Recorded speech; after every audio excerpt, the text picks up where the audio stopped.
লক্ষ কোটি টাকা পাচার হয়েছে, 20 লক্ষ কোটি টাকার উপর বৈদেশিক ঋণ রেখে দেওয়া হয়েছে, তার মধ্য দিয়ে আমাদেরকে রাষ্ট্র পরিচালনা করতে হচ্ছে।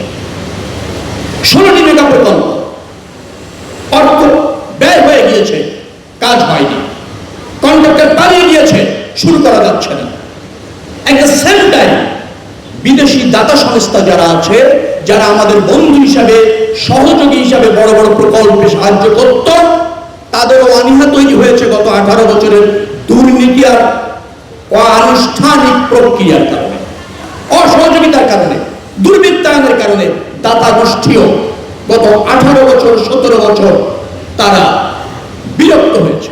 তাদেরকে আমাদেরকে ম্যানেজ করতে হচ্ছে। ব্যাপারটা বুঝবেন আপনারা।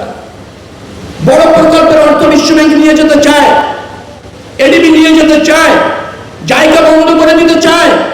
আমরা মাত্র 2.5 মাস সরকারে এসে তাদেরকে ম্যানেজ করতে হচ্ছে। কন্ট্রাক্টর পালিয়ে গিয়েছে, বিকল্প ব্যবস্থা করতে হচ্ছে। আভ্যন্তরীণ অর্থ ব্যবস্থা ভালো না, গভর্নমেন্ট ফান্ড থেকে অর্থের যোগান দেওয়া যাচ্ছে না, তার মধ্যে দিয়ে আমাদেরকে কাজ করতে হচ্ছে। অর্থাৎ আপনাদের যথাযথ অর্থ ব্যবস্থা, রাষ্ট্র ব্যবস্থা নিশ্চিত করবার জন্য সরকার কাজ করছে। 2002 থেকে 2005 এই পদ্মা সেতু নির্মাণের ফিজিবিলিটি স্টাডি হয়েছিল দেশনেত্রী বেগম খালেদা জিয়ার সরকারের সময়, এবং সেই ফিজিবিলিটি অনুসারে এই মাওয়াতেই অ্যালাইনমেন্ট নির্দিষ্ট করেছিলেন বেগম খালেদা জিয়া। অ্যালাইনমেন্টটা নির্দিষ্ট করেছেন, আবারও বলছি, বেগম খালেদা জিয়ার সরকার, যে এটা মাওয়া দিয়েই যাবে। পরবর্তী সরকার তা বাস্তবায়ন করেছে।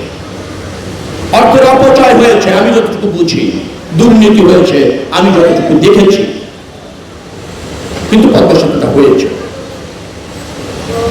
অর্থের ব্যয় কমানো যেত, আরো স্বচ্ছতার সাথে করা যেত, সেটাই জনগণের দাবি ছিল, করা যায়নি। যারা করতে পারেনি দায়বদ্ধতা তাদের, এবং যারা এখানে অর্থের অপচয় করেছে তাদের বিরুদ্ধে আইনি ব্যবস্থা হওয়ার দাবি রাখে, সেটি চলমান আছে। মন্ত্রী দেখবেন কতগুলি গাছ লাগানো হয়েছে, আমি দেখবো 1 বছর পর কতগুলি গাছ জীবিত আছে। অর্থাৎ শুধু আনুষ্ঠানিকতা দিয়ে এই সরকার কাজ করবে না, এই সরকার টেকসই উন্নয়ন চায়, জবাবদিহিমূলক শাসন চায়, এবং টেকসই কর্মকাণ্ড অব্যাহত রাখতে চায়, এবং তার অংশ আপনারা। আমি আপনাদের এখানকার যারা রাজনৈতিক নেতৃত্ব আছে, অনেকের সাথে একটু কথা বলার সুযোগ আমার হয়েছে। আমার কাছে মনে হয়েছে যে ভেরি মাচ পরিপক্ক, এবং ধরেন অধিকার সচেতন, দায়িত্ব সচেতন। দুটি জিনিস দরকার, অধিকার সচেতন, অধিকারের ব্যাপারে সোচ্চার থাকবেন, আর দায়িত্বের বেলায় নিবেদিত থাকবেন। তাহলেই আমরা একটা সমন্বিত উন্নয়ন দৃশ্যমান করতে পারবো।